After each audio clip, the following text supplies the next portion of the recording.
salle virtuelle. Donc, je vais me permettre de commencer. Alors, bonjour à toutes et à tous. Mon nom est François Audet. Je suis professeur à l'École des sciences de gestion et directeur de l'Institut d'études internationales de Montréal, ici à l'UQAM. Fait grand plaisir de vous accueillir et de vous souhaiter la bienvenue à ce troisième événement de la série Inter-Institut de la saison 2020-2021 de l'UQAM qui s'intitule « Habiter le monde ou s'abriter du monde ». C'est une série d'événements donc unique et la première, il faut le dire, développée cette année par les 6 instituts de l'UQAM qui collaborent très étroitement justement pour créer des rencontres interpellant différentes expertises, disciplines et épistémologie. D'ailleurs, la finalité des instituts de l'UQAM, justement, c'est pour créer des ponts entre les différentes disciplines académiques. La conférence aujourd'hui, donc, s'intitule « Les angles morts d'une crise mondiale, vulnérabilité et résilience ». Elle est donc organisée par l'IEIM en collaboration avec nos collègues de l'Institut de recherche et d'études féministes, qu'on appelle régulièrement l'IREF, ainsi que de l'Institut des sciences cognitives. Je remercie d'ailleurs tout de suite, et je la salue, ma collègue Thérèse Saint-Gelais, directrice de l'IREF, qui animera dans quelques secondes ce panel. J'en profite aussi également pour remercier tous les autres instituts de l'UQAM et les saluer, car ils ont contribué à l'organisation et la promotion de cette conférence et des autres séries de nos conférences inter-instituts, notamment donc l'Institut de santé et santé-société, l'Institut des sciences de l'environnement, ainsi que l'Institut du patrimoine de l'UQAM. Cette crise, donc, que je ne nommerai pas, qui est bien connue sur toutes les lèvres, se caractérise donc par son envergure, mais également et surtout sa durée, car nous sommes à quelques jours, quelques semaines près de la déclaration officielle de pandémie mondiale par l'Organisation mondiale de la santé. Alors, plus d'un parle d'ailleurs d'une crise générationnelle. L'année 2020 qui vient de se terminer a particulièrement été marquée par un recul significatif en matière de développement humain. La pandémie aussi donc, a révélé les faiblesses, les limites et l'incohérence des systèmes qui sont d'ailleurs censés assurer le bien-être des groupes les plus vulnérables. Et au niveau international, donc le contexte a été marqué, et c'est encore le cas actuellement, par la course aux équipements sanitaires, la course aux vaccins, et on a vu l'émergence d'un nouveau concept qu'on nomme désormais le nationalisme vaccinal. Alors, les présentations de nos 3 expertes invitées aujourd'hui, d'ailleurs, je les remercie d'avoir accepté notre invitation pour ce panel, permettra donc de faire la lumière sur la façon dont la crise sanitaire a affecté les populations, les communautés, déjà aux prises avec des enjeux de discrimination et d'exclusion, que ce soit dans les pays du Sud ou ici chez nous, au Canada, notamment avec les communautés des Premières Nations. Cette conversation sera aussi l'occasion de mettre un peu en lumière certaines solutions qui émergent de cette crise, car les populations dites vulnérables, justement, sont aussi innovantes, créatrices et témoignent aussi évidemment d'une grande résilience. Alors, sans plus tarder, je vais laisser la parole à ma collègue, donc Thérèse Saint-Gelais, à présenter les panélistes et à débuter cette conversation. Donc, bonne conférence. Merci François. Alors, je vous souhaite la bienvenue à toutes et à tous. Vous êtes nombreux, nombreuses et ça nous ravit. Alors, je vais d'abord d'entrée de jeu présenter les conférencières. Je me permettrai de lire le texte en question. Je ne peux... c'est pas grave. Je continue. Alors, Marie Fall, d'abord, est professeure-chercheur à l'Université du Québec à Chicoutimi, l'UQAC, où elle enseigne, entre autres, la géographie et la coopération internationale. Elle est également responsable du laboratoire d'études et de recherche appliquées sur l'Afrique. Ses projets de recherche et ses interventions portent sur le développement international, la gouvernance participative des territoires et des ressources, la valorisation des savoirs traditionnels ainsi que sur la résilience des communautés côtières au changement. Récemment, elle s'est intéressée aux impacts sociaux de la COVID-19 dans les régions africaines. Michèle Audette, maintenant. Michèle Taïna Audette est conseillère principale à la réconciliation et à l'éducation autochtone et adjointe au vice-recteur aux études et aux affaires étudiantes à l'Université Laval. Elle a fait des études en arts visuels à l'UQAM, puis en enseignement des arts à l'Université Concordia. Elle a entre autres été présidente de Femmes autochtones du Québec et des Femmes autochtones du Canada, ainsi que commissaire pour l'enquête nationale sur les femmes et les filles autochtones disparues et assassinées. En 2018, elle a reçu un doctorat honoris causa de l'Université de Montréal pour son engagement politique et social pour la défense des femmes, des droits des femmes autochtones. Finalement, Christiane Pelchat est diplomate en résidence fellow de l'IEIM. Elle est avocate en droit des femmes à l'égalité et en droit administratif. Elle est présidente directrice générale de Réseau Environnement. De 2011 à 2014, Mme Pelchat a été déléguée générale du Québec à Mexico. Précédemment, elle a aussi été présidente du Conseil du statut de la femme du Québec de 2006 à 2011, en fait, et députée de la circonscription électorale de Vachon. Elle possède notamment une vaste expérience en égalité des femmes et en développement international. Alors, d'entrée de jeu, je donnerai la parole aux conférencières. Je les remercie d'abord d'avoir accepté cette invitation. Je vais vous dire quelques mots quant à la manière de faire pour cette table ronde. On va faire un tour de table où chacune des panélistes va prendre la parole de 10 à 12 minutes, on s'entend, et on vous demande de respecter le temps. Quelqu'une vous informera lorsque le temps s'écoule trop et puis que vous devrez arrêter. Et ensuite, on aura une discussion entre les panélistes. Nous-mêmes pourrons poser des questions. Et ensuite, le public sera invité à prendre la parole et à poser des questions à partir du petit bouton Q et R à la droite, au bas de l'écran. Alors, tout de suite, je donne la parole à Marie Fall. Bien, merci beaucoup. Je suis très heureuse de participer à ce webinaire qui porte sur un enjeu qui touche tout le monde. Et donc, je vais vous partager mon écran et je vais parler plutôt d'une perspective en réalité critique autour des angles morts de la crise mondiale, donc vulnérabilité et résilience. Alors, on va d'abord, moi je vais parler plus principalement de l'Afrique. Vous le savez que c'est le continent qui, malgré les scénarios catastrophes, qui anticipaient une hécatombe à l'échelle des pays africains, on avait eu plusieurs idées reçues. Donc, on anticipait que ce serait une hécatombe en Afrique. Les États africains ne pourront pas contrôler la propagation virulente de la COVID-19. De ces idées reçues aussi, on disait que les expériences de pandémie et d'épidémie passées ont été désastreuses pour le continent et ce sera pire avec la COVID-19. On annonçait aussi que les systèmes de santé africains sont fragiles et que le plateau médical n'est pas assez relevé et que, évidemment, les règles d'hygiène de base sont parfois impossibles à respecter tout autant que les mesures barrières. Alors, qu'en est-il aujourd'hui? Évidemment, l'Afrique a réussi à contrôler la propagation du virus lors de la première vague, le continent ayant été touché après l'Europe, et les gouvernements ont bien sûr pu agir en amont plutôt que d'attendre les premiers cas de contamination.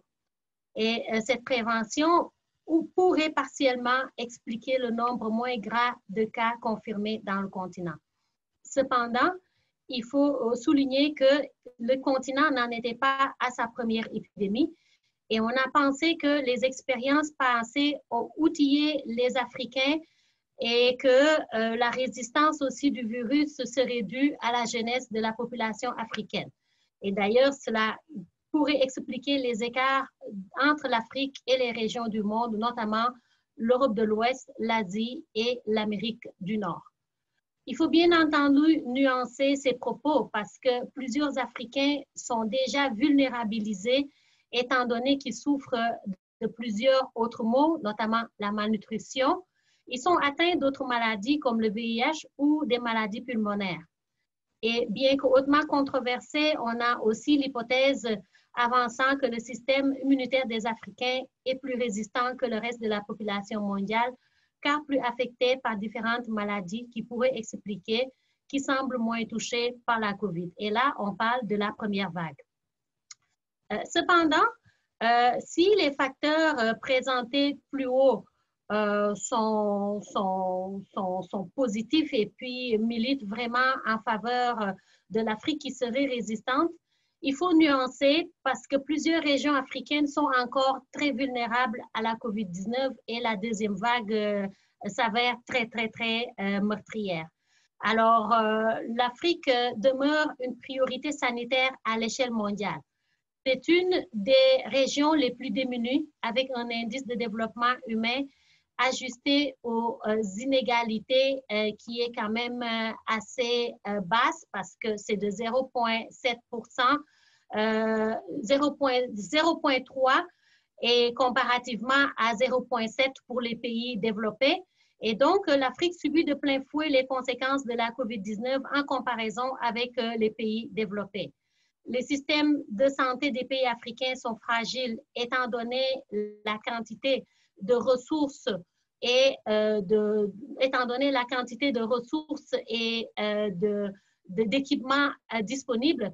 Alors, on va parler par exemple des médecins, des infirmiers, des hôpitaux, des lits d'hôpitaux et l'accès aux tests qui est quand même assez bas. Et les systèmes de santé sont déjà surchargés par des patients qui souffrent de maladies qui fauchent chaque année un nombre important de vies. Les mesures barrières sont difficiles à respecter, notamment se laver les mains très régulièrement parce que l'accès à l'eau potable est un enjeu auquel plusieurs régions africaines font face. Il y a aussi, bien sûr, tout ce qui touche l'accès à des papiers mouchoirs uniques jetables. C'est impossible dans certaines communautés. Et le fait de limiter, par exemple, de se serrer la main, de s'embrasser, parce que c'est des communautés qui vivent quand même beaucoup, en fait, qui sont socialisées comme ça. Et bien entendu, le respect de la distanciation physique s'avère aussi un enjeu de taille pour ces pays-là. Alors, les impacts de la COVID-19 ont révélé ont exacerbé les inégalités et les iniquités sociales à l'échelle des pays africains. Évidemment, c'est une catastrophe humanitaire qui révèle des failles dans les systèmes à l'échelle mondiale. On parle d'une crise économique et politique qui vient s'ajouter à une crise sanitaire, ce qui laisse les populations dans un climat d'incertitude et d'instabilité, mais surtout de peur. Et ce sont les populations en situation de pauvreté qui souffrent beaucoup d'abord par leurs conditions de vie précaires, avec des ressources de première ligne très limitées, des difficultés d'accès à des soins de santé, à des services sociaux. Notamment aussi, ces populations voient leur quotidien chamboulé de façon plus marquée. La préoccupation chez ces populations vulnérables africaines en temps de confinement lié au maintien en emploi, aux finances et à la capacité de nourrir les familles sont bien présentes. Et dans des systèmes aussi qui vivent de débrouillardise avec l'économie informelle qui est omniprésente, on voit que les non-salariés n'ont pas beaucoup d'alternatives pour trouver des revenus. On n'a pas de PCU dans ces pays. On n'a pas des formes gouvernementales d'aide. Donc, les populations sont obligées de se débrouiller au quotidien pour satisfaire leurs besoins. Et ces populations doivent sciemment, bien malgré elles, transgresser les mesures de confinement. Et on a vu aussi que les personnes en situation de handicap et les minorités voient leurs conditions de vie se complexifier ou se détériorer. Et s'y ajoute aussi la stigmatisation renforcée des groupes vulnérables ou marginalisés. Alors aujourd'hui, on est à la deuxième phase qui est très meurtrière et on parle d'un taux de létalité du continent qui s'élève à 2,5% des cas recensés contre 2,2% à l'échelle mondiale. Et depuis le début de la pandémie, l'Afrique reste officiellement l'un des continents les moins touchés. Et puis l'augmentation du taux de létalité nouveau marque une rupture avec la première vague. Et évidemment, aujourd'hui, 21 pays africains enregistrent des taux de létalité supérieurs à la moyenne mondiale. On peut citer par exemple le Soudan, le Libéria, la République démocratique sahraoui, où le taux atteint 11,8%. Et cette surmortalité est provoquée par l'accélération du nombre de cas qui engorgent les systèmes de santé du continent. Évidemment, on peut parler de la capacité des infirmières et des médecins à prendre en charge les patients, et puis ça a été dépassé dans plusieurs pays. Les hôpitaux n'ont pas le nombre de lits et de fournitures, je l'ai déjà dit. Et puis, les besoins en oxygène pour les cas graves aussi sont très, très limités. Alors, on peut se dire que oui, la pandémie a exacerbé les inégalités et les iniquités sociales à l'échelle mondiale, notamment parce que les données épidémiologiques montrent que beaucoup de pays où les quartiers pauvres existent beaucoup, les personnes au bas de l'échelle ont eu des taux de contamination et des taux de décès très élevés. Le fait que pour la majorité de ces gens, ils occupent des emplois très risqués et mal protégés, notamment les marchands ambulants, les ouvriers, les manœuvres, et qui vivent aussi dans des conditions d'habitat où le respect de la distanciation physique est peu réalisable, ça a contribué à une circulation intense du virus à l'échelle des communautés. Et la courbe de contamination et de la mortalité liée à la COVID a épousé partout la distribution des richesses. Les plus pauvres ont payé le tribut le plus lourd à la maladie et ils ont été davantage affectés par les mesures restrictives. Et ainsi, les conséquences négatives tributaires des chocs socio-économiques causés par la COVID-19 ont été beaucoup plus grosses chez ces populations. Et donc, oui, la COVID-19 a été un accélérateur des inégalités à des échelles locales, nationales et internationales. Et ces inégalités existaient déjà avant la COVID-19. Et elle va continuer, ces inégalités vont continuer. On va parler des inégalités de genre, les discriminations raciales, les écarts systémiques à l'échelle mondiale, les disparités entre les pays riches et pauvres se sont exacerbées avec la pandémie.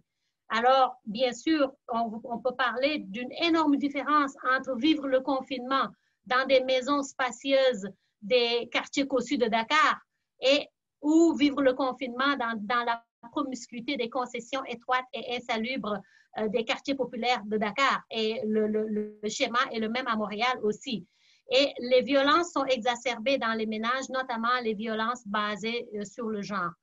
Et avec la vaccination, on va voir que les inégalités sont encore en train de se creuser en matière de vaccination et cela illustre parfaitement l'ampleur des inégalités de développement à l'échelle mondiale. Alors, pour pallier à ces inégalités, il y a eu quand même des initiatives de solidarité ou de ce qu'on appelle des réponses concertées face à la COVID-19. Et depuis le début de l'épidémie, il y a eu une collaboration et un effort collectif qui ont été privilégiés. Déjà, lors de la première vague en mars 2020, le Canada et les pays développés ont annoncé des plans d'aide aux pays démunis, mais ces initiatives visaient à agir de manière à ce qu'aucun pays ne soit mis de côté. Ainsi, on luttait contre les inégalités. Il y a eu la réponse humanitaire globale COVID-19 de l'ONU qui a défini des mesures à prendre pour combattre le virus dans les pays les plus pauvres et répondre aux besoins des personnes les plus vulnérables, notamment celles qui sont confrontées à l'insécurité alimentaire. Et on a eu tout récemment aussi le Programme alimentaire mondial qui a lancé la riposte COVID-19 par l'intermédiaire de son programme d'assistance alimentaire. Et aussi, on visait à donner de l'aide d'urgence à 87 millions de personnes vulnérables dans le monde pour garantir une chaîne d'approvisionnement alimentaire. Cependant, c'est vraiment autour du vaccin qu'on a senti ces inégalités se creuser.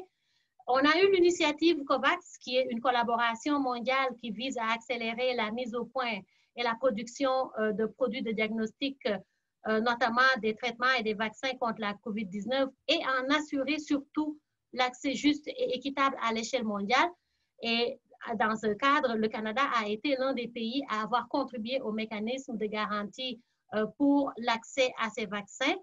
Et le Canada, par exemple, a aussi dédié une bonne partie de ses fonds dédiés à l'aide au développement pour investir dans la fabrication de vaccins.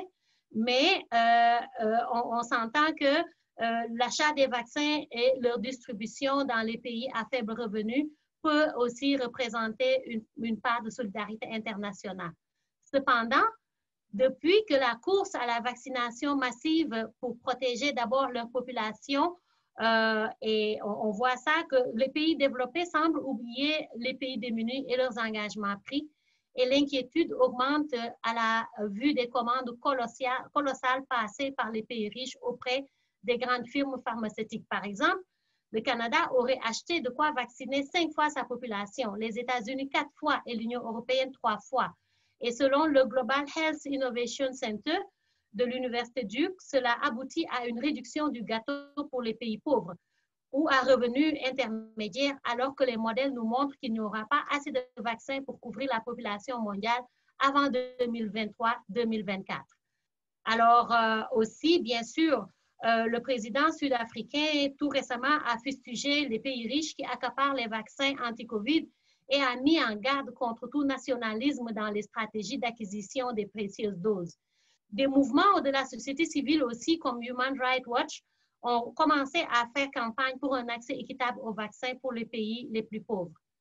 Cependant, selon les estimations, le continent africain aura besoin d'1,5 milliard de vaccins pour immuniser 60% de son 1,1 milliard d'habitants, ce qui représente 750 millions de personnes pour un coût qui oscillerait entre 8 et 12 milliards de dollars. Actuellement, seuls 4 pays africains ont déjà commencé à vacciner leur population, notamment le Maroc, l'Égypte, les Seychelles et la Guinée. Alors, l'Union européenne a lancé l'initiative AVAT, donc African Vaccine Acquisition Task Team, qui est distincte du COVAX pour mieux positionner le continent africain dans la course à l'accès aux vaccins. Et donc, on peut se dire qu'évidemment, la bataille s'annonce très, très rude. Et on va dire que pour le moment, l'Afrique a seulement obtenu 670 millions de doses, ce qui est possible pour la vaccination d'une minorité partie de la population africaine dans les 2 prochaines années, alors que dans les pays développés, on va parler d'ici décembre qu'on va pouvoir vacciner quand même une majorité de population. Alors, pour terminer, qu'est-ce qu'on peut penser de la réponse mondiale à la crise et les discours politiques économiques qui l'accompagnent?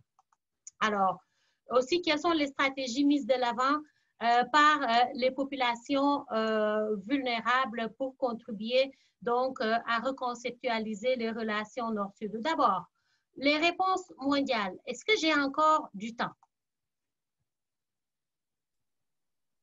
2-3 minutes? Oui, d'accord. Donc, pour ce qui est des réponses mondiales à la crise, on sait qu'en avril 2020, l'OMS a lancé l'idée d'une répartition équitable des tests et des vaccinations, et en disant que nous sommes confrontés à une menace commune que nous pourrons vaincre que par une approche commune. C'est le directeur général de l'OMS qui disait ça, et il a également plaidé pour une répartition équitable à travers le monde des futurs tests et des vaccins contre ce virus. Et il disait que l'expérience nous a appris que même lorsque les outils étaient disponibles, ils n'étaient pas accessibles équitablement pour tout le monde. Mais le contexte actuel reflète la montée des égoïsmes nationaux et le manque de réponses concertées à l'échelle internationale. On voit des logiques d'affaissement de l'OMS qui devraient être au centre des stratégies de gestion de cette pandémie.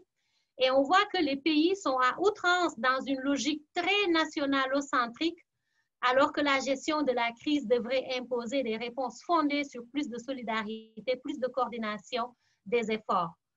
Chaque pays pense qu'en décimant le coronavirus à l'intérieur de ses frontières et en barricadant ses frontières, il aura ainsi réussi à juguler le problème, ce qui est complètement faux. Parce que rien n'est plus illusoire de penser comme ça. La COVID-19 est fortement révélatrice de la vision hyper étriquée des enjeux internationaux et elle a exacerbé les égoïsmes nationaux.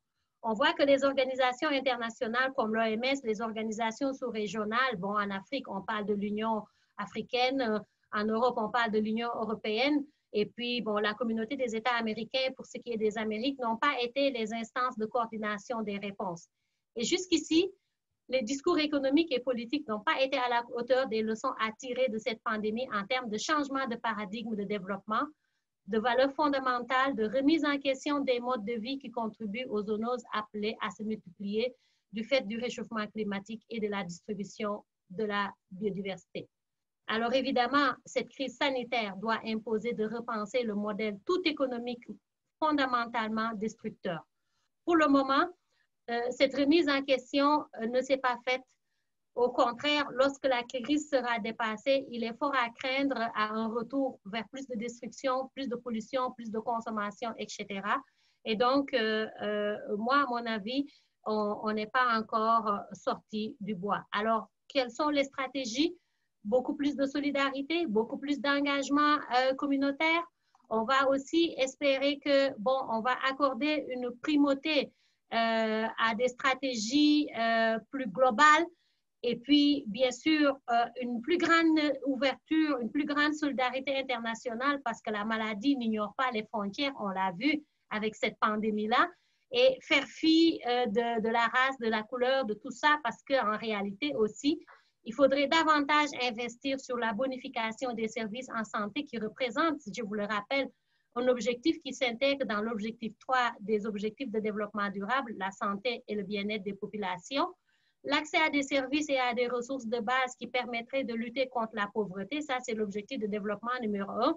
Et surtout la prise en charge des besoins spécifiques aux femmes qui répond à l'objectif de développement numéro 5. Et bien sûr, devant l'ampleur des besoins, il est primordial de ne pas laisser la pandémie entraver l'atteinte des objectifs de développement durable qui sont si vitaux pour l'avenir de l'humanité. Voilà. On vous remercie, Marie-Paul. C'était une intervention très intéressante. Je vais rappeler au public que si vous avez des questions, de les écrire dans le chat, dans la conversation. Et je vais tout de suite donner la parole à Michel Audette, qu'on a présenté tout à l'heure. Alors, Michel, c'est à vous. Merci beaucoup. On dit en Inou Téléche, Thérèse. Et Knichte pour Christiane. Alors, je suis contente d'être avec toi virtuellement. Donc, je te donne un câlin d'ici, de Québec. Et François, Marie, très, très contente d'être parmi vous de façon virtuelle.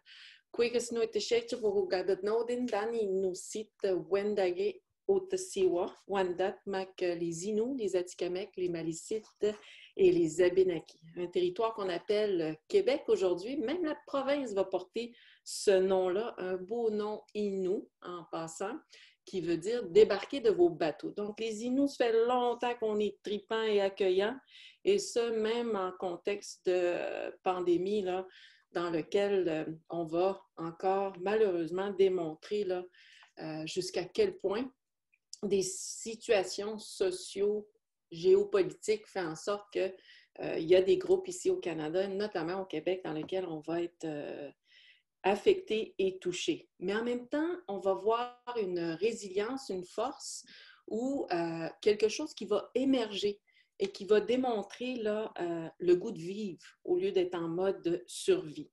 Alors, juste pour vous dire un peu, à travers le Canada, évidemment, il y a la santé publique fédérale et chaque province, vous le savez, a cette juridiction-là, cette responsabilité. Mais lorsqu'on parle des premiers peuples, alors on parle des communautés, entre guillemets, réserves. Alors là, c'est Santé Canada qui va intervenir. Puis, si on habite à l'extérieur, c'est la santé publique avec le gouvernement du Québec. Donc, pour un Innu qui est très nomade comme moi, qui va vivre entre Québec ou ma communauté, des fois, on a tendance à interpeller pas mal de monde.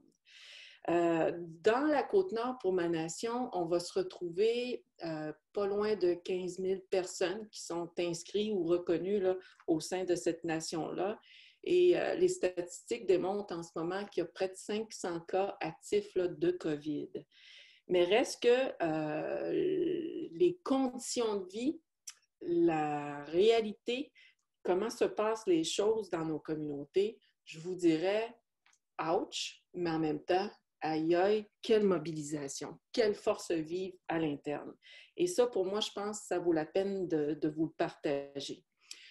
les lois coloniales, la sédentarisation forcée, une loi sur les Indiens, ensuite des pensionnats, tout ça, là, c'est frais encore là, si on parle de 100 quelques années, 150 quelques années dans les générations de nos nations. Il y a beaucoup de méfiance face à le système.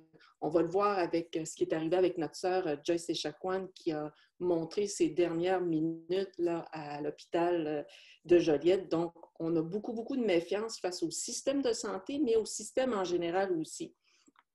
Ce qu'on va remarquer aussi dans nos communautés, vous le savez sûrement, sinon je vais le répéter ou vous l'apprendre, on peut vivre jusqu'à 15 personnes dans un même toit, un même chapiteau. Donc là aussi, ce n'est pas évident lorsqu'on dit aux gens, ben, tenez-vous à 2 mètres ou assurez-vous une distance là, en cas de pandémie dans cette situation ici. Alors, ce n'est pas évident.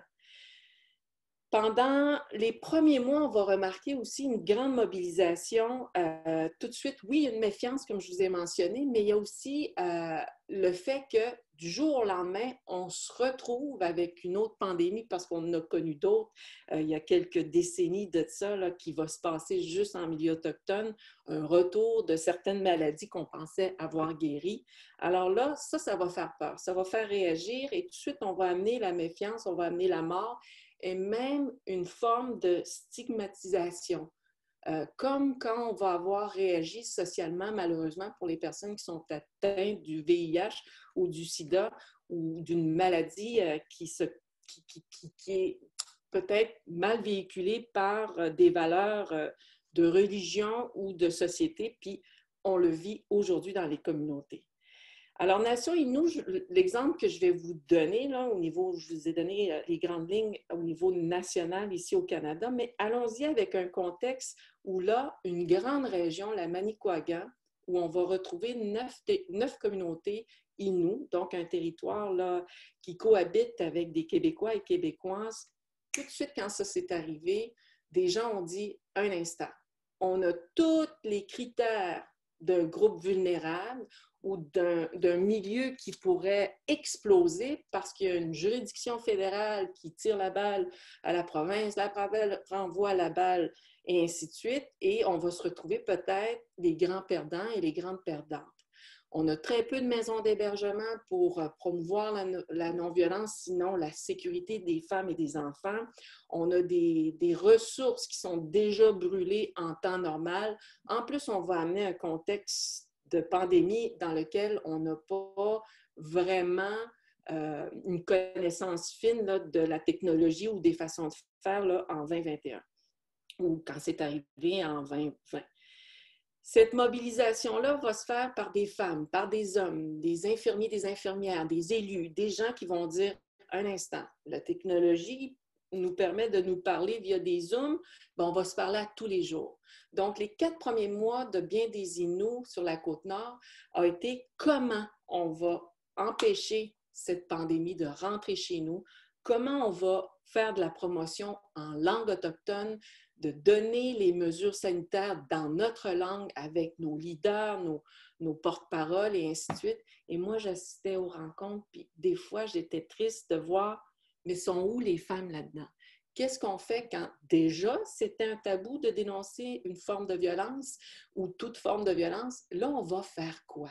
Et tranquillement, on a créé des cellules d'intervention pour dire, il faut dire dans nos vignettes, dans nos capsules, dans nos façons de faire cette pédagogie, que les femmes ont encore des droits, les femmes de cette communauté-là, de cette nation, leurs enfants aussi, que la criminalité ou la toxicomanie ou l'alcoolisme, malheureusement, il est encore présent et que le système de sécurité publique, donc nos policiers ou les gens qui travaillent en première ligne, de ne pas oublier que même si on doit focusser, travailler fort pour empêcher la propagation ou d'avoir des gens qui respectent les règles, comment on va s'assurer d'une protection, d'une dignité, et ainsi de suite. Alors, ça a été un exercice, et ce l'est encore, dans lequel plusieurs groupes, on va s'associer pour être sûr que nos ressources ne soient pas trop en mode burn-out et de faire en sorte aussi qu'on on ramène cette promotion-là de ce qui existe en place. Donc, on va brasser le gouvernement fédéral, on va travailler ou brasser avec le gouvernement provincial, mais on va voir aussi émerger une collaboration qui n'a jamais existé de la sorte avec la société québécoise dans la région de la Côte-Nord. Des guérites vont se faire, de l'entraide entre vaccins ou de tests et ainsi de suite. Ça, pour moi, là, ça va me faire chaud au cœur. Mais ce qui va me faire peur et me faire réagir comme femme ou comme maman, c'est jusqu'à quel point les gens, via les réseaux sociaux, quand on commence à savoir qui a eu la COVID ou qui a eu un test positif et que la personne doit, toute cette violence latérale ou virtuelle qui se passe. Et que là, ça déchire des familles ou ça déchire au point même que là, des gens ont même interpellé, moi en privé ou d'autres amis que je connais qui travaillent en première ligne, des gens sur le bord du suicide, sur le gouffre, là, qui sont comme hey, « on m'a complètement violenté », puis les propos et ainsi de suite, parce que mon enfant ou moi a eu un test positif. Alors ça aussi, c'est un travail qui n'avait peut-être pas été prévu par nos équipes, par nos gens là, qui sauvent des vies ou qui se mobilisent. Et en plus, va arriver toute cette méfiance-là par rapport à la vaccination. Souvenez-vous, sinon je vous l'apprends, dans la période des écoles résidentielles, il a été prouvé pendant 100 ans, beaucoup d'enfants vont être enlevés de leur territoire de force, amenés dans les écoles, dans les pensionnats, sur lesquels plus de 3 000, si ce n'est pas 5 000 jeunes enfants qu'on est capable de prouver là, par la Commission de vérité et réconciliation vont avoir été des cobayes. Et on a encore ces parents-là qui sont vivants ou ces grands-parents-là qui sont vivants. Fait qu'imaginez une pandémie mondiale, on n'a pas eu le temps de faire les tests nécessaires d'après bien des gens, et là, on va amener ça dans nos communautés pour la vaccination. Alors ça aussi, nos équipes, les groupes, les maisons d'hébergement, tout ce beau monde-là a et continue de démystifier ou d'enlever le tabou, sinon de démontrer l'importance de faire en sorte qu'on y a droit, nous aussi, et on a le droit à des réponses, mais qu'on ne devrait pas être un cobaye comme on l'a déjà été il n'y a pas très longtemps dans l'histoire collective. Et c'est encore, je vous dirais, un exercice où là, je suis impressionnée que des nations à travers le Canada, dont une ici au Québec, qui va servir, et Kahnawake, qui va servir d'exemple, qui ont décidé de prendre le contrôle, leur autonomie, leur façon de faire, leurs règles. Oui, santé publique et la santé au Canada, c'est sûr, vont être très, très suivis, mais vont inouïser cette approche-là et de faire en sorte qu'on puisse empêcher, sinon diminuer.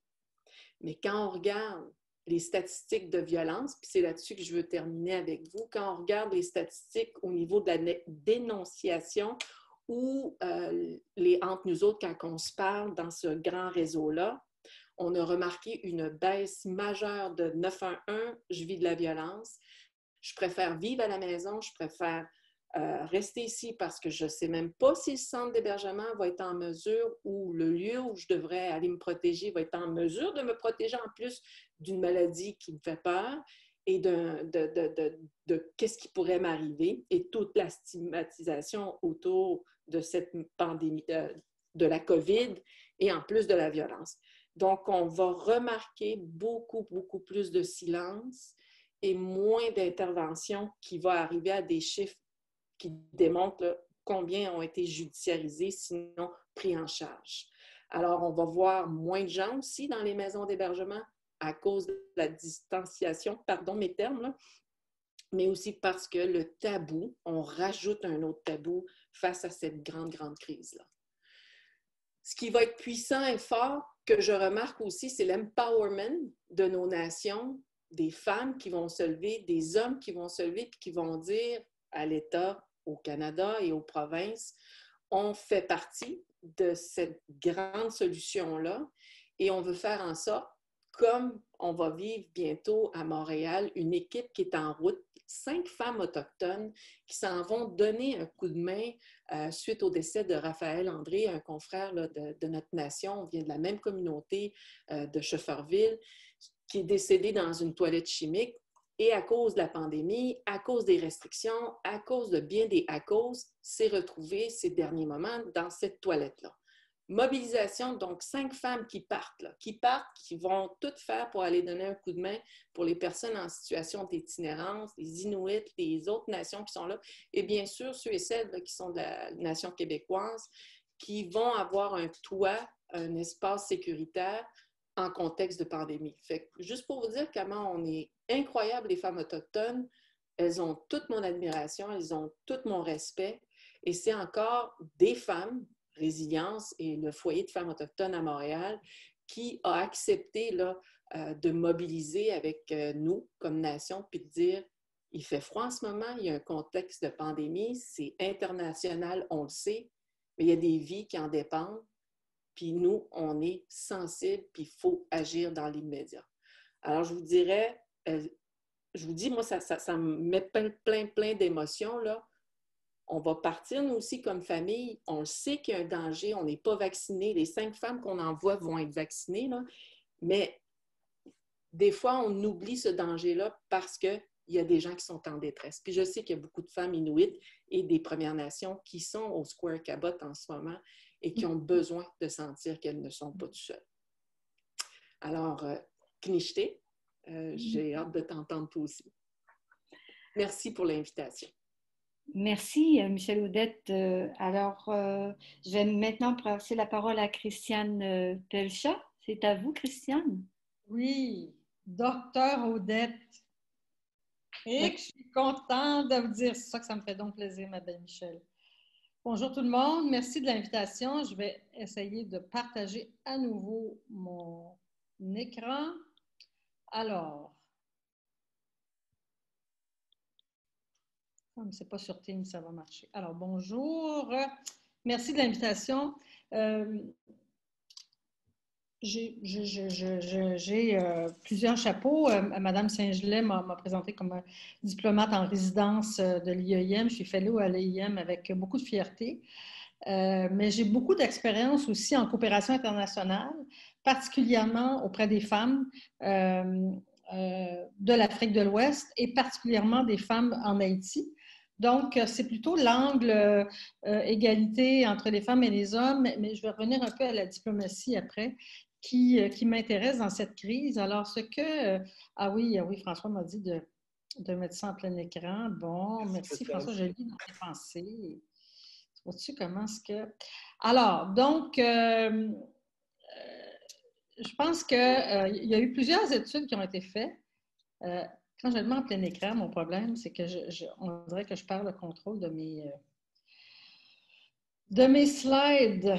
C'est ça le problème. Bon, écoute, alors, je vais essayer Attends. C'est en bas à droite de ton écran, l'espèce de petite... Voilà, exact. Oui, mais après ça, pour changer les slides, c'est ça que Ah, OK, je le vois, parfait. OK. Alors, donc, moi, je dirais que ça nous prend un nouveau système économique mondial qui va corriger le fossé d'inégalité. J'ai l'impression de revenir 35 ans en arrière lorsque j'étudiais en sciences politiques à l'Université d'Ottawa, puis on étudiait dans ce temps-là le nouvel ordre économique mondial. Il n'y a pas grand-chose qui a changé depuis. Mais ce qu'on s'aperçoit avec cette pandémie, c'est que les personnes les plus vulnérables souffrent le plus de cette pandémie. Mais qui sont les personnes les plus vulnérables qui souffrent le plus de cette pandémie? Ce sont les femmes, et ça, c'est partout dans le monde.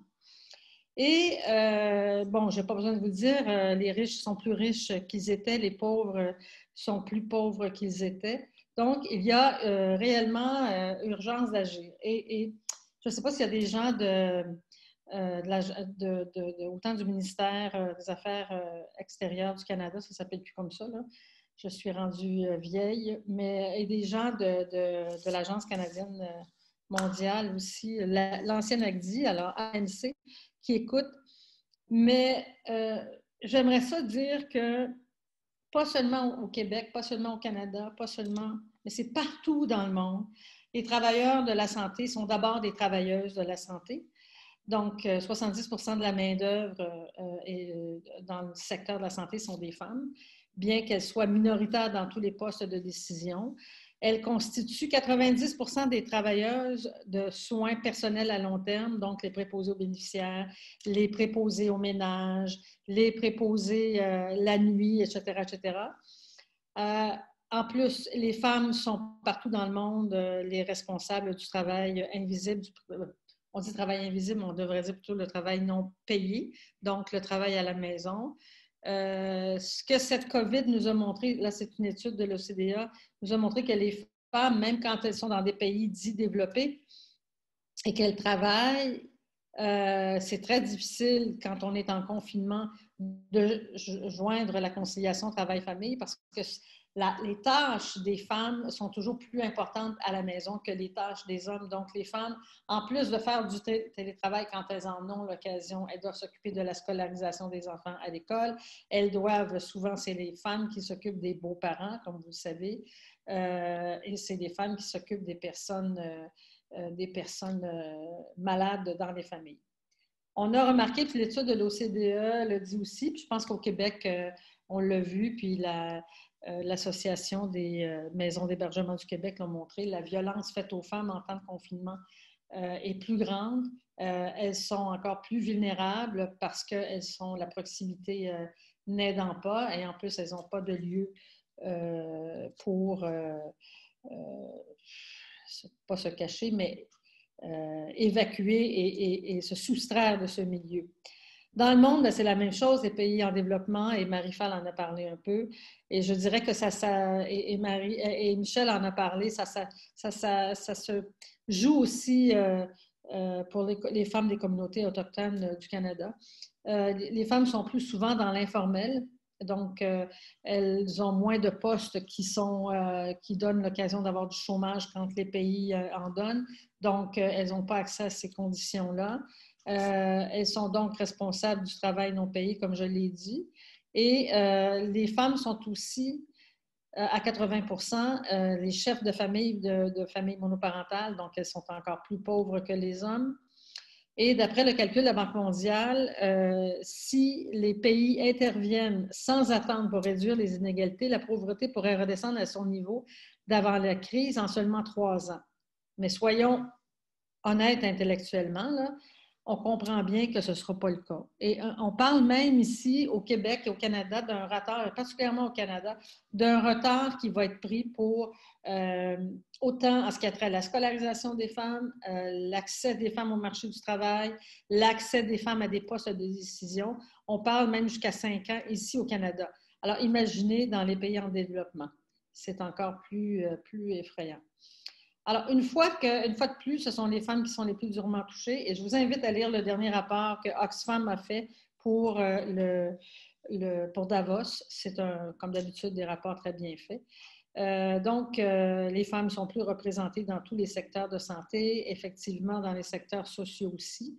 Et on a calculé, Oxfam a calculé que si le taux de représentation des femmes était le même que celui des hommes dans ces secteurs, 112 millions de femmes ne risqueraient pas de perdre, en fait, n'auraient pas risqué de perdre les revenus ou leur emploi.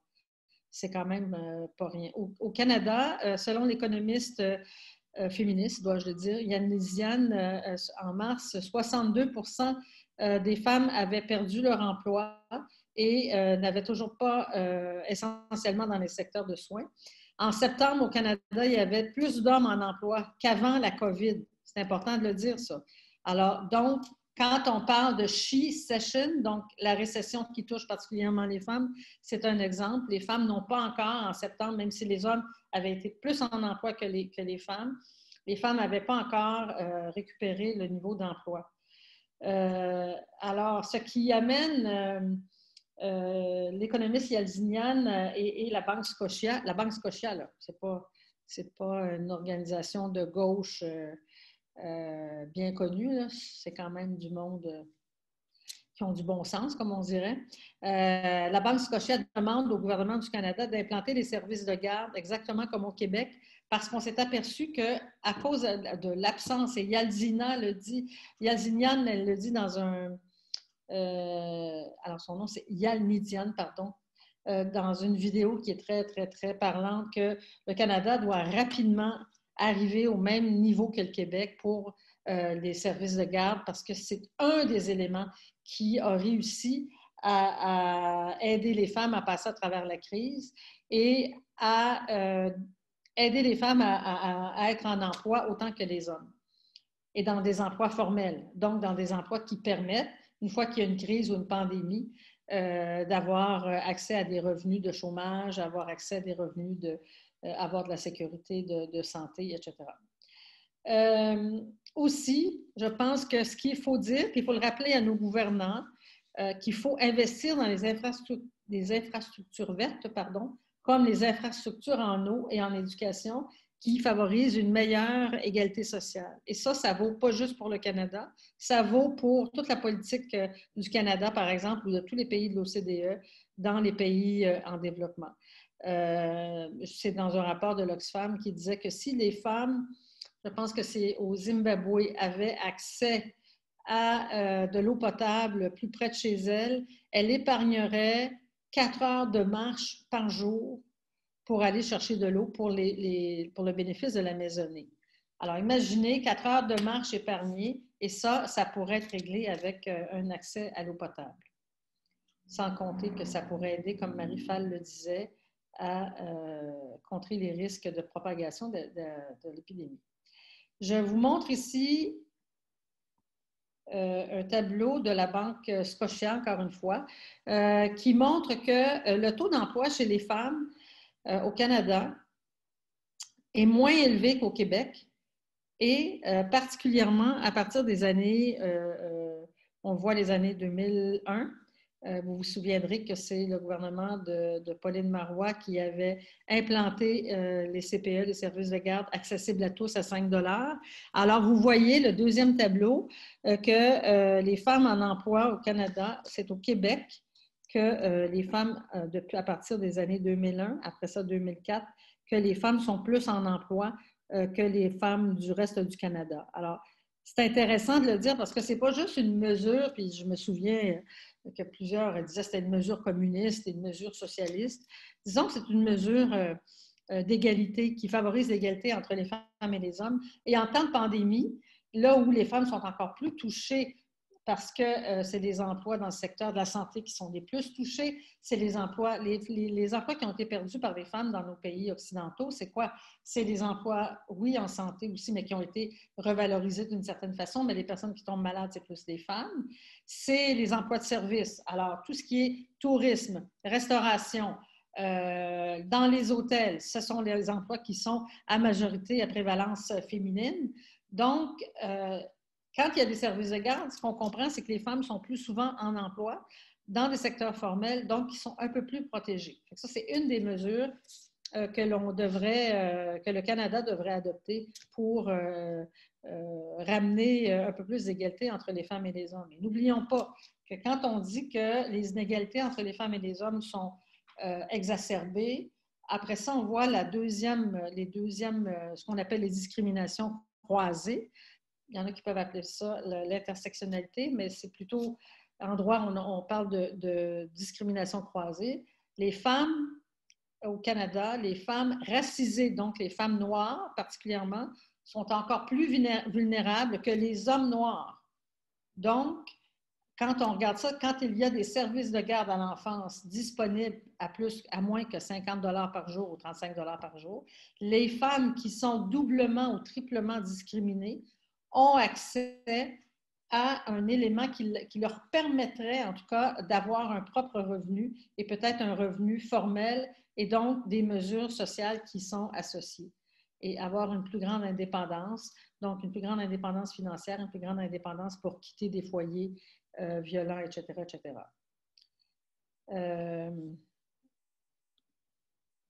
Alors donc, pour faire face à cette crise, ce que je disais tout à l'heure, il faut adopter le principe et la définition de l'économie verte de l'ONU, qui dit que, de manière générale, l'économie verte, je vais enlever cette petite fenêtre-là, tend à assurer la viabilité économique, lutter contre la pauvreté par la création dans de nouveaux secteurs, préserver le capital naturel qui soutient les activités humaines.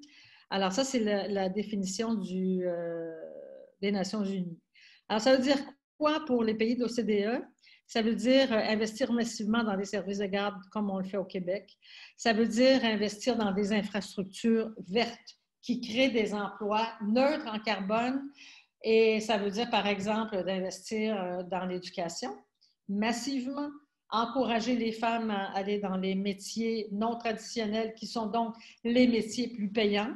On a vu qu'on a de la misère à recruter des préposés aux bénéficiaires parce que c'est des salaires de crève-faim. Alors, pourquoi c'est des salaires de crève-faim? Parce que c'est des emplois du care system, donc les emplois occupés par les femmes. Et ça, je vous le répète, c'est mondial. Hein? Le patriarcat, c'est un système qui est partout dans le monde et c'est Françoise Héritier qui l'a démontré. Donc, investir dans tout ce qui est les infrastructures vertes et les emplois verts qui favorisent les réductions des inégalités entre les femmes et les hommes et les réductions des inégalités, particulièrement pour les femmes racisées.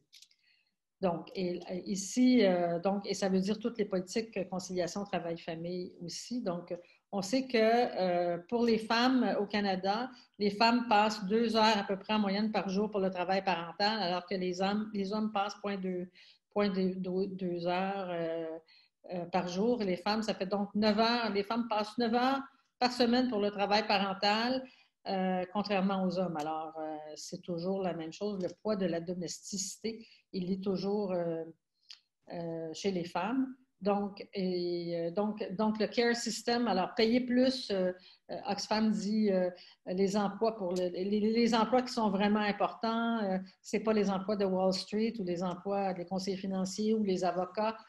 J'ai une petite nuance, les avocates, on en a plus besoin, mais effectivement, qu'est-ce qui compte dans une société?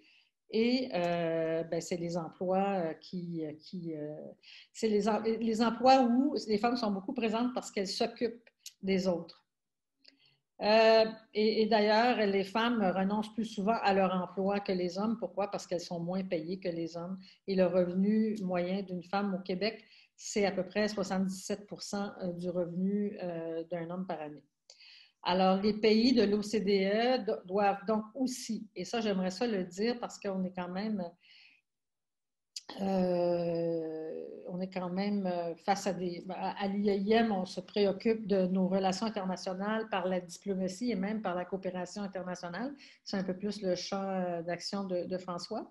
Mais moi, je pense qu'à partir d'aujourd'hui, si les pays de l'OCDE, si le Canada est sérieux dans sa volonté de contribuer à diminuer les inégalités entre les femmes et les hommes et diminuer les inégalités entre les pauvres et les riches, à partir d'aujourd'hui, on devrait orienter notre politique internationale sur toutes les subventions et l'aide internationale sur tout ce qui favorise l'intégration des femmes au marché du travail. Donc, toute notre politique... de conclure, bien. Oui. Alors, toute la politique du gouvernement du Canada devrait être orientée sur l'accès des femmes à l'éducation, l'accès des femmes à l'eau potable, l'accès des femmes à des services de garde, l'accès des femmes à des soins de santé. Et sans condition, et ne serait-ce que ça, c'est sûr qu'à ce moment-là, on pourrait parler et mettre la diplomatie aussi. Donc, toutes nos ambassadrices et nos ambassadeurs devraient avoir un cours sur les inégalités dans les pays où ils vivent et comment s'investir dans la façon de diminuer ces inégalités si on veut un monde meilleur. Voilà. Merci beaucoup, Christiane. Toutes vos interventions ont été fort intéressantes. Alors, je vous demanderai dans un premier temps si vous voulez intervenir entre vous, si vous avez des réactions concernant les autres interventions. Ensuite, oui, Christiane? Oui, moi, j'aimerais savoir, professeur Fall, vous avez parlé beaucoup de l'Afrique. Vous et moi et tout le monde, on sait que l'Afrique, c'est grand. Est-ce que je me trompe si je vous dis que mon impression, parce que je suis liée quand même beaucoup à l'Afrique de l'Ouest, est-ce que l'Afrique de l'Ouest s'en est mieux sortie que plus au sud ou bien plus au centre de l'Afrique? pour le moment, ce qu'on sait, c'est que à l'échelle de l'Afrique, l'Afrique australe, notamment l'Afrique du Sud et les pays d'Afrique du Nord ont été plus impactés par la COVID-19 en termes de contamination et en termes de mortalité que les pays de l'Afrique de l'Ouest. En fait, tous les pays en réalité qui sont situés plus dans la zone intertropicale ont été moins touchés. Donc, en termes de statistiques. Maintenant, il y a les dommages collatéraux qui sont à peu près partout les mêmes, c'est-à-dire le manque d'accès à des ressources, les couvre-feux et puis les mesures barrières qui ont imposé des restrictions dans la poursuite des activités. Je pense que ça, c'est à l'échelle du continent qu'on a les conséquences sur le plan alimentaire, mais aussi sur le plan de la baisse des revenus qu'on peut avoir dans les ménages. Merci.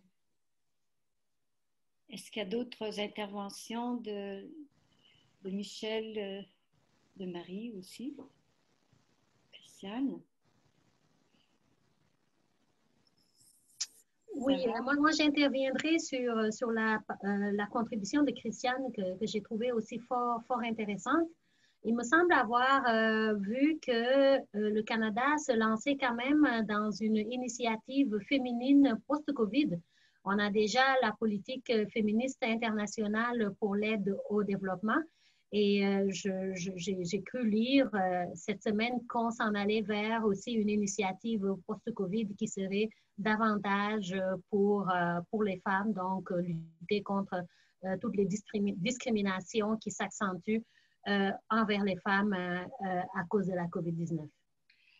Écoutez, je dois dire que je suis encore contente d'entendre ça. J'ai moi-même fait la promotion de la politique du gouvernement du Canada, la politique féministe d'aide internationale.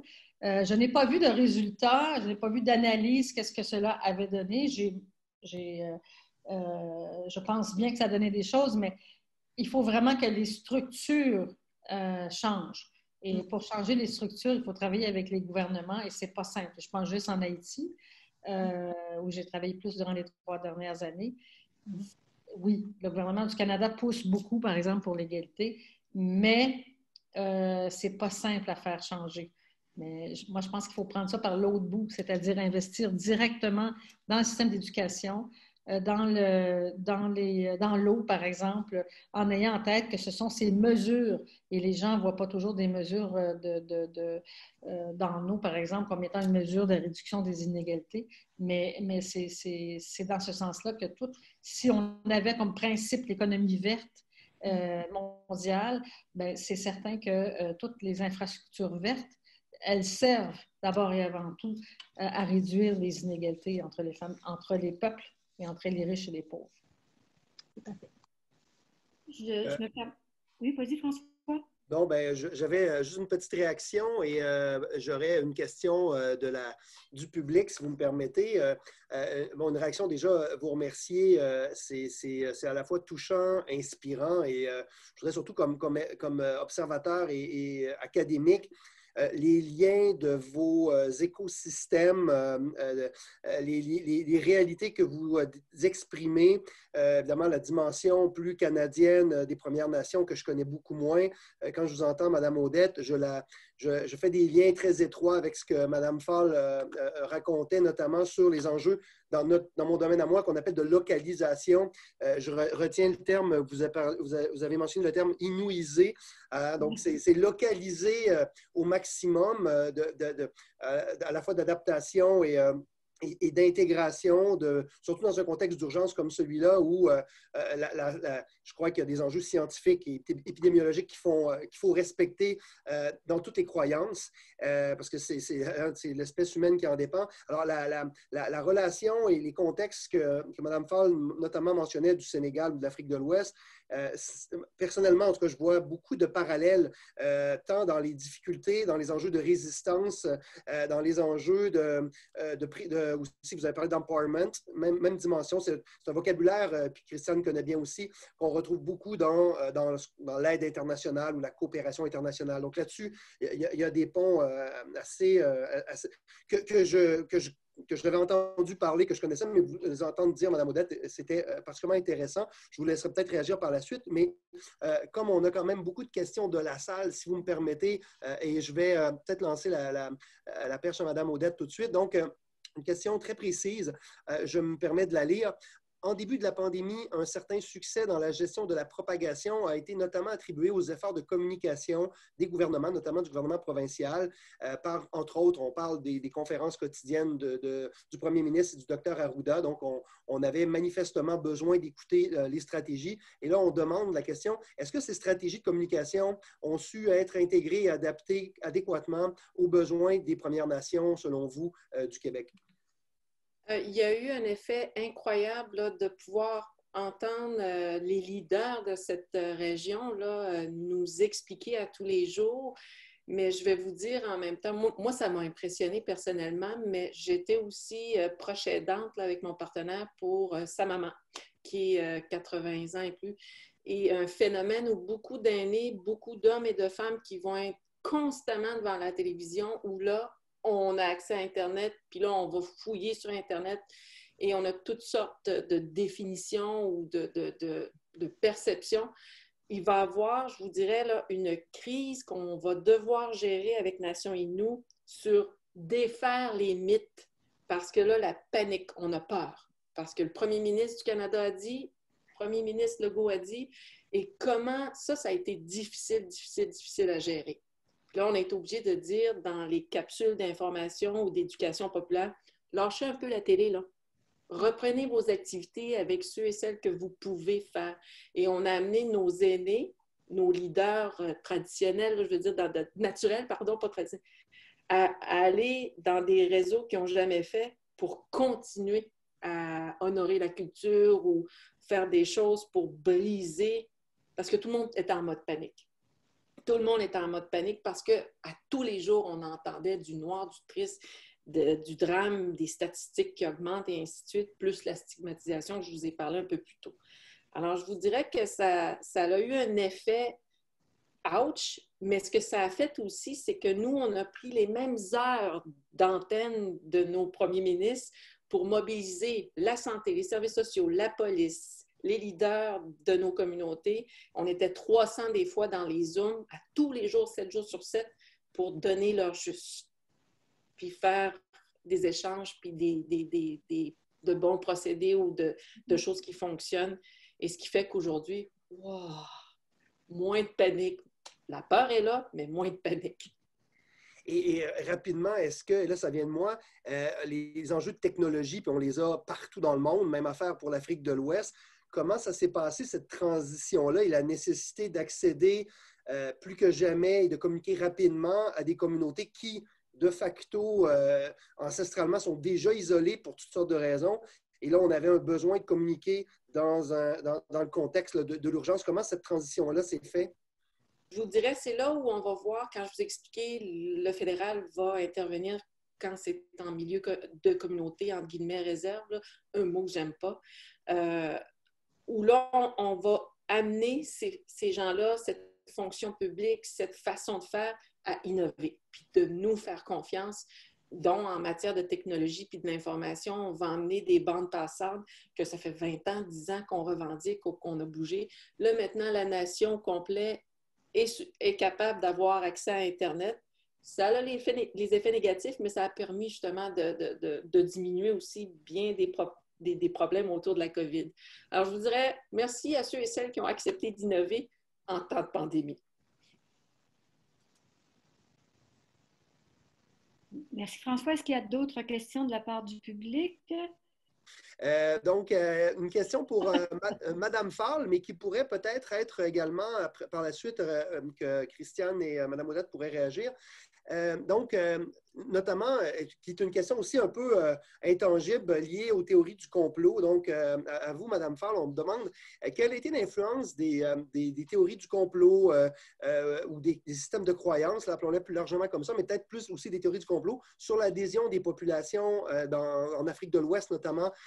Donc, comment est-ce qu'on a observé, notamment en Afrique de l'Ouest, les mêmes enjeux qu'on a vus ici même et notamment récemment aux États-Unis beaucoup, mais particulièrement, évidemment, la question s'adresse pour l'Afrique de l'Ouest.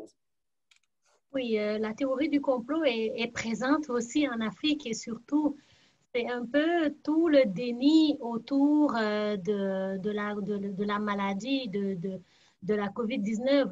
On a toujours pensé que, bon, c'était un complot, on ne croyait pas à la pandémie et puis les gens se disaient, ah, de toute façon, on n'a pas de mortalité, on se glorifiait même d'avoir vaincu la pandémie. Et on se disait aussi que c'est les Occidentaux qui ont inventé cette pandémie-là pour faire valoir des agendas secrets.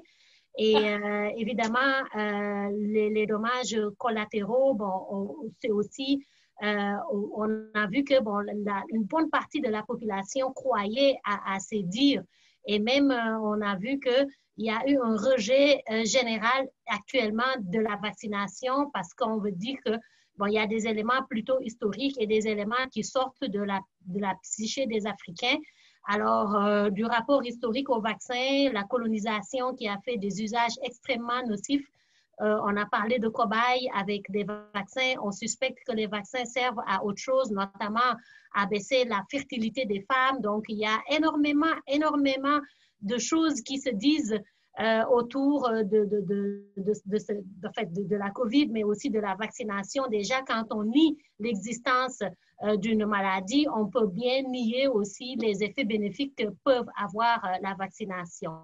Et alors, évidemment, oui, il y a énormément de complots, mais qui est aussi renforcé par des croyances populaires, des croyances religieuses, les anti-vaccins qui sont très nombreux et puis qui font valoir la thèse des cobayes chez les Africains. Et d'ailleurs, sur la scène médiatique, tantôt, on parlait de la communication. On sait qu'en Afrique, les gens sont hyper connectés. Ils ont leur téléphone cellulaire. Maintenant, avec les WhatsApp, les Facebook de ce monde-là, on voit que l'information va à une vitesse très rapide. Et donc, effectivement, oui, l'obscurantisme et l'ignorance ne font que grossir avec donc ces théories de complot qu'on divulgue dans les médias sociaux. Merci. Est-ce qu'il y a d'autres... Peut-être, Christiane, Michel, voulez-vous réagir sur cette question? Moi, je voudrais réagir de manière anecdotique. Là. Je suis en contact avec un groupe de jeunes Sénégalais. Je suis avec eux depuis 1998. Donc, alors, je leur parle régulièrement. Ce matin, je parle encore avec un d'entre eux. La théorie du complot, en tout cas à Saint-Louis, je peux vous dire que ça a pénétré plusieurs jeunes. Et à un moment donné, on m'envoyait des vidéos. On me disait, Christiane, est-ce que ça, c'est vrai? Est-ce que ce serait le président Macron? Alors, mais ça a pénétré quand même une partie de la population. Et moi, j'ai été obligée de dire, écoutez, là, mettez vos masques et cessez de saluer avec la main. Vous saluez, donnez un coup de coude, cessez de saluer. Mais c'est vrai, ce virus. Et jusqu'à temps qu'à un moment donné, le président Macky Sall prenne la parole et qu'on commence à voir des morts, là, les gens, mais sinon, puis Saint-Louis, c'est quand même assez loin de la capitale, là, puis alors j'avais l'impression que dans un endroit un peu plus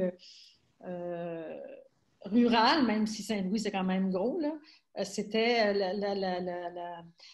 la théorie du complot avait plus de crédibilité. Bien, je vais rajouter aussi que, tu sais, les gens ne pouvaient pas faire l'association entre la mortalité et la COVID-19 parce qu'aussi, bon, on n'a pas les systèmes comme ici où on dit la mortalité quotidienne due à la COVID. Donc, les tests, on ne sait pas qui est mort de quoi. Mais on sait que quand on va dans les registres des cimetières, il y a eu beaucoup plus de mortalité cette année que les années précédentes, c'est ce qu'ils vous disent. Mais autrement, les gens, les populations ne croient pas à la COVID. Et c'est pour ça aussi que c'est très, très difficile de leur faire accepter les mesures barrières, de leur faire accepter finalement tout ce qu'on prédit comme possibilité de lutter contre la COVID-19 ou la propagation de la COVID-19. Donc, c'est quand même assez hallucinant comment est-ce que la tête des gens est détournée de la réalité. Alors, en effet, comme je le disais là, tout à l'heure, quand les gens commençaient à aller regarder ce qui se passe ailleurs ou ce qui circule dans les réseaux sociaux, mais n'ayant pas nécessairement une source vraiment fiable, dans les stratégies de communication ou d'échange, ça l'a été et c'est encore très, très important à travers les communautés là, que je vais côtoyer virtuellement. On s'entend sur d'où vient la source, puis l'expertise qui donne l'information et aussi qui est la personne qui partage l'information. Donc, nos aînés qui ont accepté, souvent ont été des infirmiers ou infirmières d'une époque. Nos rares médecins issus d'une Première Nation ou Inuit. Alors, on va aller chercher ces personnes-là pour venir donner une crédibilité dans la langue autochtone, mais aussi dans la culture de cette nation-là. Et c'est là où des fois on va voir le clash de nos gardiens du chemin rouge qui sont très, très purs et durs, qu'aucune médecine occidentale a son mot et sa place dans ma façon de faire. Alors ça, il y a des débats assez intéressants, mais l'influence, elle est moins forte, puis je suis contente parce qu'ils ont le droit, mais en même temps, peut-être pas dans ce contexte-ci. Et ce qu'on va voir émerger, c'est des gens proches de moi ou très, très loin, qui ont toujours été contre les vaccins et qu'aujourd'hui vont être des porte-paroles pour dire, pour l'amour de mes petits-enfants, voilà pourquoi je me vaccine. J'accepte le vaccin. Alors ça, pour moi, c'est important. Donc, les personnes, la source d'information, alors c'est tout un débat pour être sûr qu'on donne la bonne information. Alors, je vous dirais que Hugh, puis l'effet aussi, pendant 150 ans, on t'a parqué dans une réserve loin de tout, où il n'y a pas de route, pas de chemin, c'est juste l'hiver, il y a des routes d'hiver, sinon l'avion. Il y a une mentalité que, moi, j'ai toujours été isolée, mis à part. La COVID, elle ne viendra pas ici. Alors, ça a été aussi de défaire ça puis d'expliquer qu'elle n'a pas de frontières, elle n'a pas de race. C'est pas vrai que c'est une race qui l'a inventée, mais si elle rentre chez vous, très vite, elle va rentrer dans tous les foyers. Alors, c'était de faire cette éducation-là. Puis aujourd'hui, ces chefs-là vont être les premiers à faire une vidéo Facebook Live pour dire « Je prends le vaccin ». François, est-ce qu'il y a d'autres questions du public? Parce que... Oui, merci. Et les liens que vous faites sont intéressants. Il y avait un commentaire d'ailleurs qui disait donc les systèmes de croyance, il y a différentes source de cette désinformation. Il y a souvent des enjeux d'éducation, des enjeux de système de croyance. Marie faisait quand même aussi référence, puis Michel Audette également, sur un passé assez récent quand même, où donc l'utilisation de certaines populations pour des enjeux littéralement scientifiques ou pseudo-scientifiques, disons qu'on peuvent laisser craindre une certaine méfiance par rapport à une coopération de confiance pour la suite. Hein. Donc, alors, il y a différents enjeux, mais clairement, et c'est comme un des commentaires, où certains commentaires disaient il faut éviter de stigmatiser les croyances et plutôt essayer comme Mme Odette le disait dans les communautés autochtones, d'utiliser les leaders. Et on l'a fait même ici au Québec. On est allé chercher des artistes, des influenceurs de tout âge dans les réseaux sociaux. Et entre vous et moi, on va avoir besoin de le faire encore parce qu'on a encore quelques mois devant nous pour être un peu réaliste. Et donc, très certainement, ce sera des enjeux qui devront se maintenir dans le temps et éviter que la fatigue nous fasse tomber justement dans des croyances ou dans une méfiance.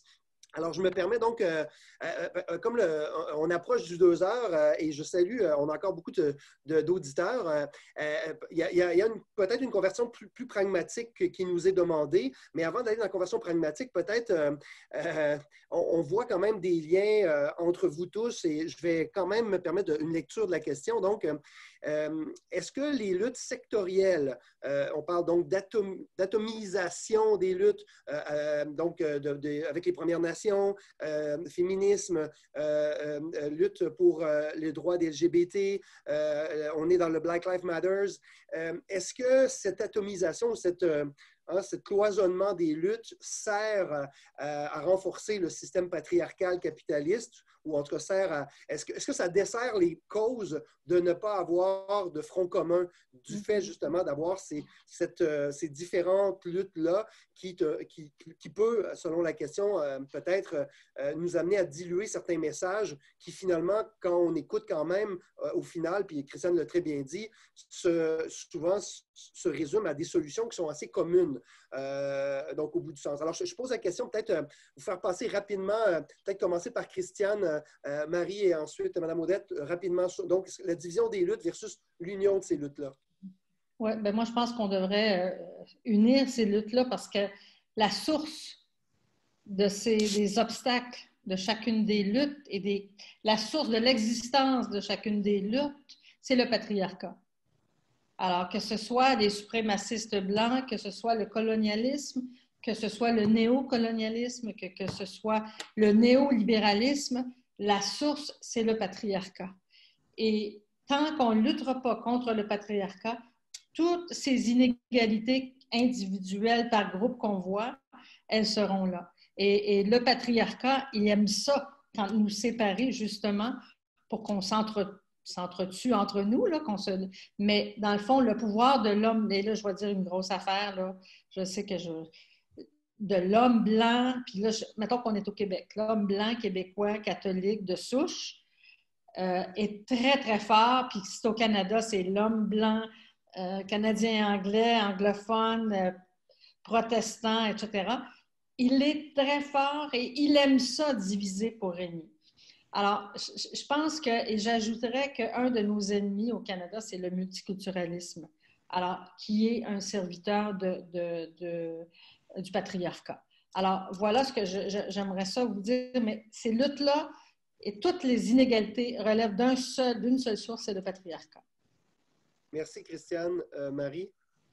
Oui, j'appuie fortement les propos de Christiane et elle a annoncé un concept du diviser pour mieux régner. Il ne faudrait pas que toutes ces luttes se fassent en silo. Il faudrait que ces luttes se fassent vraiment ensemble pour qu'ensemble aussi on puisse arriver à vaincre ce système qui est opprimant, qui est oppressant et puis effectivement qui accélère les inégalités. Je suis tout à fait d'accord. Mais il faut comprendre que les enjeux ne sont pas les mêmes aussi, dépendamment du pays ou du continent dans lequel on est. Ici, en Amérique, c'est bien sûr les luttes intersectionnelles, c'est les Black Lives Matter qui ont amené une certaine vision des inégalités raciales qui existent aussi depuis 400 ans, 500 ans. Alors que dans les pays africains, on n'est pas encore rendu là. On est rendu d'abord à voir le statut de la femme, ce que les pays occidentaux ont essayé ont atteint l'empowerment des femmes, alors qu'en Afrique, c'est encore une lutte au quotidien pour que les femmes occupent la place qu'elles méritent dans la prise de décision, dans la prise, dans l'autonomisation économique, financière, etc. Donc, je pense que il y a quand même des disparités dépendamment des régions du monde. J'adhère beaucoup à ce que mon ami Knighté apporte avec le patriarcat et c'est sûr que je vais vous dire que c'est clair parce qu'on le vit encore avec la loi sur les Indiens et l'impact des hommes au pouvoir et les effets qu'on a aujourd'hui. Et j'ajouterais à ça, moi, le colonialisme, c'est la première forme et racine qu'on va avoir démontrée là, dans le rapport d'enquête sur les femmes et filles autochtones assassinées et disparues, là, auquel je vais co-présider avec des gens incroyables. Donc, patriarcat, oui, et évidemment le colonialisme. Puis, c'est sûr qu'on a tous le même objectif, mais c'est comment on va y arriver. De là, l'importance de cette belle diversité, ce respect-là, mais en même temps, diversité dans le sens, je vais parler en Innu si je suis en contexte Innu et en français avec mes sœurs québécoises et canadiennes. Mais regardez, la Marche mondiale des femmes, là, on était avec. Les nations autochtones étaient avec toutes ces femmes-là. Donc oui, j'adhère à cette belle solidarité-là là, qui a été mentionnée. Je me permets de reprendre la parole. Pour clore cette petite activité, je vois que les femmes sont au cœur de cette situation, qu'il y a une forte mobilisation. Michel Audet nous en donnait un exemple tout à l'heure chez les femmes autochtones. Du côté du milieu de la santé aussi, les femmes se mobilisent malgré elles. Elles n'ont, pour ainsi dire, pas le choix. Maintenant, il va falloir combattre le patriarcat. Christiane, on a encore beaucoup de travail devant nous. On ne va pas s'arrêter. Alors, je me permets de remercier les panélistes qui nous ont fait de si belles présentations, qui ont suscité un très grand nombre de questions. Moi, je ne vois pas les questions, mais je pense que François a vu qu'il y en avait une multitude de ces questions. Et je vous invite à la prochaine conférence qui aura lieu le 9 mars, toujours entre les inter-instituts. Elle est organisée cette fois-ci par l'Institut Santé-Société, l'ISS, et en collaboration avec l'Institut des sciences de l'environnement. Et l'intitulé de cette conférence, c'est « Les inégalités territoriales et environnementales de santé ». Alors, ça sera fort intéressant, certainement. Et ça va probablement, Thérèse, recouper certaines des conversations qu'on a eues aujourd'hui également aussi. Assurément, assurément. Alors, la programmation complète de la série des conférences inter-instituts est en ligne sur institut.ucam.ca. Je vous dis simplement que nous, à l'IREF, on est à fêter notre 30e anniversaire, que sur le site de l'IREF, il y a plein d'événements que vous pouvez aller voir, des activités. Alors, voilà, je vous remercie à toutes les panélistes et au public également. Alors, François, le mot de la fin. Bien, écoutez, moi, je suis inspiré, je suis touché, je suis humble par rapport à ce que vous venez de dire. Je crois que le message il est entendu, il est connu. Il faut qu'il percole comme le café. Et en tout cas, de notre côté, et je crois que je parle au nom de tous mes collègues ici, des instituts de l'UQAM, cette conversation ouverte, franche, honnête, cette liberté d'expression que nous avons, qui nous est si chère aussi, nous permet de le faire en tout respect. Et pour moi, c'est un objectif fondamental qu'on a atteint ensemble aujourd'hui. Je remercie encore une fois donc Christiane, Marie et Michel à Québec. La tempête s'en vient vers vous. Elle est très forte à Montréal pour le moment. Alors, faites attention à vous, ceux qui s'en vont sur la route, pour ceux qui ont dû se déplacer. Sinon, je remercie encore tous ceux qui étaient là. On a eu au-dessus de 70 personnes. C'est un gros chiffre dans les circonstances et dans le mode virtuel. Ça a été extrêmement intéressant. Alors, je remercie Thérèse pour son animation, sa co-animation. Merci aux instituts encore une fois et au plaisir de vous revoir à notre prochain événement. Au revoir. Au revoir. Merci beaucoup. Au revoir. Merci. Merci.